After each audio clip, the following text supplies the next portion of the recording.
आप सभी को नमस्कार। चलिए शुरू करते हैं। मैंने फर्स्ट अटेम्प्ट में 132 मार्क्स स्कोर किया था यूपीएससी सीसेट में। ठीक है, मैं अपना स्ट्रैटेजी आप लोग से शेयर करूंगा। आप मेरा विश्वास कीजिए, 40 घंटे दीजिए आप यूपीएससी सीसेट को और आप इजीली 80 प्लस स्कोर करेंगे। ये मैं लिख के देता हूँ आपको। तो चलिए शुरू करते हैं। सबसे पहले मैं अपना सोर्स आप लोग से साझा करूँगा। मेरे सोर्स में सबसे पहला था PYQ। मैंने क्या किया था, 5 साल का PYQ लिया था। और दूसरा, मैं PYQ सॉल्व करता था। उसके बाद जो भी टॉपिक नहीं आता था मुझे, मैं यूट्यूब से सर्च करके वहाँ से सॉल्व करता था। तो चलिए देखते हैं सबसे पहले सिलेबस क्या होता है। तो यूपीएससी सीसेट में देखेंगे इंग्लिश कॉम्प्रिहेंशन, लॉजिकल रीजनिंग और मैथ्स, 3 सेक्शन होते हैं। उसके बाद इंग्लिश कॉम्प्रिहेंशन से देखेंगे आप 30 से 35 क्वेश्चन पूछते हैं। रीजनिंग से 15 से 20 क्वेश्चन पूछते हैं। मैथ से 30 से 35 क्वेश्चन पूछते हैं। ठीक है, एक एक करके यहाँ से देखते हैं। हाँ, सबसे पहले हम देख लेते हैं, ट्रेंड एनालिसिस करते हैं कि क्वेश्चन किस टाइप के आते हैं। तो आरसी का देखेंगे कि 2021 में मॉडरेट टू टफ आता था, लेकिन 2022-23 में इन्होंने क्या किया, इसको इजी टू मॉडरेट कर दिया। लेकिन यहाँ पे मैथ्स में और रीजनिंग में देखेंगे सीधा उल्टा किया इन लोगों ने। 2021-22 में इजी टू मॉडरेट पूछते थे, ठीक है, लेकिन 2023 में देखेंगे टफ और लेंदी पूछ रहे हैं। समझे कि आपको एक क्वेश्चन करने में 4 से 5 मिनट लगेगा, ऐसा कि आपके 30 क्वेश्चन करते करते टाइम अप हो जाएगा। तो आप किसी भी सेक्शन को नहीं छोड़ सकते हैं। ठीक है, 2023 में देखेंगे कि रीडिंग कॉम्प्रिहेंशन से इजी टू मॉडरेट क्वेश्चन पूछा था। जिन्होंने आरसी नहीं किया है, आप किसी से भी पूछ लीजिए, उनका सीसेट क्लियर नहीं हुआ है। आप किसी से भी पूछ लीजिएगा, जिन्होंने अच्छे अच्छे मार्क्स स्कोर किए होंगे मैथ रीजनिंग में, वो भी फेल हो चुके हैं 2023 अटेम्प्ट में। तो आपको करना क्या है, सबसे पहले मैं आरसी का बात करूँगा। आरसी में आपको स्ट्रेटजी क्या होनी चाहिए, तो आपको 2016 से लेके 23 तक के 8 साल के PYQ उठा लेना है। ठीक है, और उनको सॉल्व करना है। होगा क्या, आप देखेंगे कि एक पैसेज में 2 से 3 क्वेश्चन आते हैं। क्वेश्चन जो होते हैं वो इजी, मॉडरेट और टफ, 3 टाइप के क्वेश्चन होते हैं। तो आपको क्या करना है, टफ को सबसे पहले छोड़ देना है, इजी टू मॉडरेट को अटेम्प्ट करना है। इसको लास्ट के लिए छोड़ दीजिए आप। अगर आपके पास टाइम बचता है तो इसको भी अटेम्प्ट कीजिए। ठीक है, उसके बाद क्या कीजिए, सबसे पहले आप इस फॉर्मूला को यूज़ कीजिए। ठीक है, सबसे पहले आपको करना क्या है, ऑप्शन पढ़ना है, फिर उसके बाद पैसेज पढ़िए, फिर उसके बाद ऑप्शन पढ़िए। इससे होगा क्या, आप इजीली आंसर कर पाएंगे और आपके जो आंसर आरसी का होगा वो उसके रॉन्ग होने के चांसेस कम हो जाएंगे। आप मेरा विश्वास कीजिए इस बात पे, इस फॉर्मूले पे विश्वास कीजिए। इसको आपको करना ही करना है, ये मोस्ट इंपॉर्टेंट चीज़ है। पहले आप ऑप्शन पढ़िए, फिर पैसेज पढ़िए, फिर ऑप्शंस पढ़िए और वहाँ से आप आंसर दे दीजिए। एक आपको मैं वो एलिमिनेट करने का अच्छा फार्मूला बताता हूँ कि जो भी एक्सट्रीम स्टेटमेंट होते हैं ऑप्शन में, उनको आप एलिमिनेट कर दें। आप देखेंगे मोस्ट ऑफ द टाइम ये ऑप्शन रॉन्ग ही होते हैं। जैसे आप देखेंगे 95% केसेस में ये ऑप्शन रॉन्ग होते हैं। ठीक है, तो आप उसे एलिमिनेट कर दें। एक बार खुद से भी देख लें कि वो रॉन्ग है कि नहीं है। आप ये बार बार प्रैक्टिस करेंगे तो आपको ये चीज़ें दिख जाएगी। अब लास्ट फाइनल क्या करना है आपको, सिर्फ और सिर्फ प्रैक्टिस प्रैक्टिस प्रैक्टिस। ठीक है, अब यहाँ पे मैंने अपना सोर्सेस तो बताया कि आपको 8 साल के PYQ लगाना है और दूसरा आपको यूट्यूब। तो यूट्यूब पे आप आरसी का बहुत सारा बकवास चीज़ें भरा है। मैं आप लोग को सबसे अच्छा सोर्स बताता हूँ, एक टारगेट यूपीएससी करके हैं, उनका चैनल है, वो अच्छे अच्छे चीज़ देते हैं। आप वहाँ से करेंट अफेयर भी कर सकते हैं। वो पूरे 1 साल का 12 घंटे का करेंट अफेयर भी देते हैं, टारगेट यूपीएससी। वहाँ पे आप देखेंगे एक उन्होंने 3.5 आवर का एक वीडियो अपलोड किया। उन्होंने बहुत अच्छे से आरसी कराया है।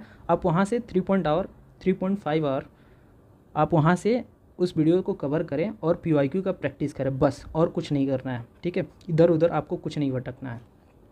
चलिए अब मैथ्स की बात कर लेते हैं। मैथ्स में सोर्सेस क्या होने चाहिए आपके, तो सबसे पहले हमें प्रैक्टिस के लिए PYQ 8 साल के, और कुछ नहीं करना है। उसके बाद यूट्यूब। यहाँ पे हम देखते हैं एक एक चैप्टर को, कि यहाँ पे देखेंगे 6 से 7 चैप्टर है जो कि बहुत इंपॉर्टेंट है आपको करने के लिए। सबसे पहले देखेंगे नंबर सिस्टम। यहाँ से नंबर सिस्टम देखेंगे 15 से 20 क्वेश्चन हर साल पूछता है, समझे। उसके बाद परसेंटेज देखेंगे, 4 से 5 क्वेश्चन पूछता है। प्रॉफिट एंड लॉस से 1 क्वेश्चन, एवरेज से, टाइम एंड वर्क से, फिर रेशियो एंड प्रोपोर्शन। ये जो चैप्टर्स हैं इतने, ये बहुत ईजी होते हैं। ठीक है, तो इसको सबसे पहले आपको करना है। उसके बाद आपके पास टाइम बचता है तो इनको करें। ठीक है, तो सबसे पहले हमें इन्हें कवर करना है। अब यहाँ से क्या होता है कि क्वेश्चन भी इजी होते हैं और इनको गलत होने के चांसेस भी कम होते हैं। तो आपको करना क्या है, आप चैप्टर वाइज PYQ करें। जैसे मैं अपना चैनल पे चैप्टर वाइज PYQ का एक सीरीज चला रहा हूँ जिसमें 300 क्वेश्चन है, ठीक है। उसमें क्या है, मैं सिर्फ और सिर्फ मैथ रीजनिंग का करा रहा हूँ, रीडिंग कॉम्प्रिहेंशन का नहीं करा रहा हूँ, ठीक है। मैं उतना अच्छा भी नहीं हूँ रीडिंग कॉम्प्रिहेंशन में, इसलिए मैं वो नहीं करा रहा हूँ। मेरा मैथ और रीजनिंग अच्छा है, बहुत अच्छा है, तो इसलिए मैं मैथ और रीजनिंग पे फोकस्ड हूँ। तो यहाँ से 300 क्वेश्चन का मैं प्रैक्टिस करा रहा हूँ। और क्या करता हूँ मैं, 10 क्वेश्चन यानी 2 वीडियोस 15-15 मिनट के होते हैं, 5-5 क्वेश्चन के, ठीक है, अपलोड करता हूँ।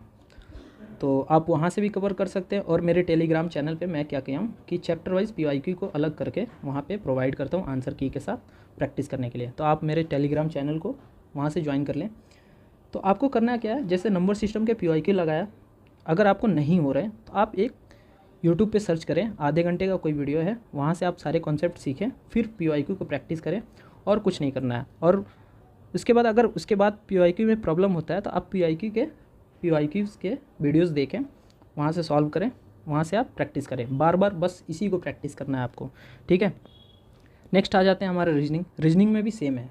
रीजनिंग में आपको क्या करना है, मेन सोर्सेस आपका PYQ, दूसरा है यूट्यूब, ठीक है। तो आप यहाँ पे ये जो चैप्टर हैं, ठीक है, clock and calendar, coding decoding, syllogism, उसके बाद direction, data sufficiency, blood relation, ठीक है, ये जो चैप्टर हैं ये इजी होते हैं, ठीक है। तो सबसे पहले इनको कवर करना है। उसके बाद आप देखेंगे क्यूब से भी 1 या 2 क्वेश्चन, या कभी नहीं भी पूछता है। क्यूब भी इजी है, लेकिन क्या है, कन्फ्यूज़न वाला है, ये गलत भी होता है, तो क्यूब का भी प्रैक्टिस कर ले। उसके बाद रैंकिंग एंड डेटा अरेंजमेंट वाला भी देख ले क्वेश्चन, ये यहाँ से भी 3 से 4 क्वेश्चन पूछता है, ठीक है। तो सबसे पहले आपको इसको प्रैक्टिस करना है। अगर आपका कॉन्सेप्ट क्लियर नहीं है तो आप यूट्यूब पे आधे घंटे का कोई एक टॉपिक देख लें। जैसे आपको क्लॉक एंड कैलेंडर में कुछ ट्रिक्स होते हैं, तो आप वहाँ से अपना ट्रिक्स मतलब नोट कर लिए, बार बार उसको प्रैक्टिस कर रहे हैं PYQ से, ठीक है। कोडिंग डिकोडिंग का आप देख लिए कि कैसे इसको सॉल्व करना है। सिलॉजिज्म का देख ले। सिलॉजिज्म का क्या होता है कि इसको आप मतलब आप हमेशा ड्रॉ करके सॉल्व करेंगे तो कभी आपका सिलॉजिज्म गलत नहीं होता है। डायरेक्शन आपको ड्रॉ करके सॉल्व करना है। तो ये सब चीज़ें आप कॉन्सेप्ट जो है आप यूट्यूब पे सर्च करें कोई अच्छे टीचर का, वहाँ से आप देख लें। मैथ के लिए आप राकेश यादव सर एक हैं, वो अच्छा पढ़ाते हैं, तो उनका आप मैथ्स में देख लें। नंबर सिस्टम हो गया, उसके बाद प्रॉफिट एंड लॉस हो गया, एवरेज हो गया, परसेंटेज हो गया, ये सब ईजी चैप्टर है और वो बहुत ही अच्छे से कॉन्सेप्ट भी देते हैं। तो वहाँ से उनके कुछ यूट्यूब वीडियोज़ पढ़े हैं, वहाँ पर आप सर्च करके देख लें। रीजनिंग का भी मैंने तो किसी का सर्च नहीं किया है, तो आप रीजनिंग खुद से आप सर्च करें, वहाँ से देख लें, ठीक है। अब आपको करना क्या है, टाइम मैनेजमेंट, ठीक है। आपको रीडिंग कॉम्प्रिहेंशन के लिए 15 घंटे देने हैं, 3.5 घंटे का वीडियोज़ है और 12 घंटे आपको प्रैक्टिस करना है, ठीक है। रीजनिंग में आपको 10 घंटे, 12 घंटे से ज़्यादा नहीं लगेगा, 10 से 12 घंटे आप ले लीजिए। जैसे कि कोई टॉपिक समझ में नहीं आ रहा है तो आधे घंटे का वीडियो देख लिए, वो टॉपिक का 20 क्वेश्चन 25 क्वेश्चन है, तो सारा प्रैक्टिस कर लिया, 2 बार 3 बार प्रैक्टिस कर लिए, तो 10 से 12 घंटे से ज़्यादा नहीं लगेगा। मैथ्स का भी सेम है कि आपको PYQ प्लस उसके कॉन्सेप्ट जो यूट्यूब से आप सर्च करेंगे तो वहाँ से प्रैक्टिस कर लें। अब आखिरी में क्या करना है आपको, ये सबसे ज़्यादा इम्पॉर्टेंट है। आपको 2021, 2022 और 2023 ये 3 पेपर आपको उठाना है, ठीक है। और इन तीनों पेपर को क्या करना है, आपको एज ए मॉक देना है, ठीक है। जैसे हम क्या करते हैं कि जैसे आप देखेंगे 1 जून से आप क्या कीजिए, जैसे एक दिन उठे 2021 का दोपहर में पेपर लगा लिए, फिर एक दिन उठे 2022 का पेपर लगा लिए, एक दिन उठे 2023 का पेपर लगा लें। यहाँ से आप देखेंगे अगर एवं 90+ आप स्कोर कर पा रहे हैं सारे पेपर में, तो आप समझ लीजिए कि आप सेफ़ है। ये 3 पेपर आपको लगाना ही लगाना है, 2021, 22, 23 एज ए मॉक, ठीक है। तो यही है मेरी स्ट्रेटजी, और आपकी भी स्ट्रेटजी ये आपके लिए भी सूट करेगी। अगर आपको ये नहीं पसंद आ रहा है तो आप खुद से एक अपनी स्ट्रेटजी बना लें। बार बार यूट्यूब पे टाइम इधर उधर फालतू का स्पेंड करने से कोई फ़ायदा नहीं है। एक स्ट्रेटजी लीजिए, उसको अच्छे से फॉलो कीजिए, आपका ईजिली क्लियर होगा। चलिए मिलते हैं नेक्स्ट वीडियो में। अगर आपको ये वीडियो पसंद आया तो लाइक कीजिए और चैनल को सब्सक्राइब कर लीजिए, क्योंकि मैं यहाँ से रीजनिंग और मैथ्स के PYQ सारे 300 क्वेश्चन जो है 2016 से लेकर 2023 तक मैं सबको कवर करूँगा एज ए चैप्टर। और टेलीग्राम चैनल पे मैं अपना PYQ का जो चैप्टर वाइज मैंने सेग्रीगेट किया है वहाँ से वो चैप्टर वाइज देते रहूँगा, तो वहाँ से आप डाउनलोड करके बार बार प्रैक्टिस करें। चलिए मिलते हैं नेक्स्ट वीडियो, बाय बाय।